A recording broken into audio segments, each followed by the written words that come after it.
ஆஸ்பத்திரியில் முடியலன்னு என்னை அட்மிட் பண்ணியிருந்தாங்க. அட்மிட் பண்ண இடத்துல ஒரே அலற சவுண்டு. என்ன அலற சவுண்டு கேட்குது? சவுண்டை டிவி சவுண்டை குறைங்க. என்ன அலற சவுண்டு கேட்குது? நானும் குடுகுடுன்னு ஓடி போய் பார்த்தேன். அங்கே ஒரு தாய்க்கு ரெட்டை பிள்ளை இறந்துருக்கு. ரெட்டை பிள்ளையில் ஒத்த பிள்ளை இறந்து போச்சு. ஒத்த பிள்ளை இருக்குது. அவங்க அந்த அம்மா அழுகுது அந்த பிள்ளையை பார்த்துட்டு. அதுக்கு அவங்க வீட்டுக்காரர் சொன்னார், அழுகாத பிள்ளை பச்சை உடம்புக்காரி அழுது என்னமா தான் ஆக போகுது. எனக்கு பரவாயில்ல, 2 பிள்ளையும் டாக்டர் நல்லா பாருங்க, நல்லா பார்த்துட்டோன்றாங்க. 2 பிள்ளையும் வயிற்றுக்குள்ளே நெளிஞ்சது எனக்கு இன்னும் ஞாபகம் இருக்குது. என் பிள்ளை எப்படி சாகும் அப்படின்னு கேட்டு அந்த பொம்பளை அழுகுது.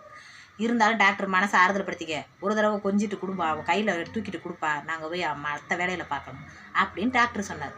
இல்லை, என் பிள்ளைய என்கிட்ட கொடுங்க, என் பிள்ளை சாகலைன்றே வாங்கிச்சு. பாவம், எனக்கு சங்கட்டமாக போச்சு. வாங்கி அப்படியே தோளில் சாய்ச்சிக்கிட்டு அழுதுச்சு. அந்த பிறந்த பிள்ளையை விட்டுவிட்டு உயிரோடு இருக்க பிள்ளையை விட்டு இந்த பிள்ளையை பிடிச்சிக்கிட்டு அழுதுச்சு.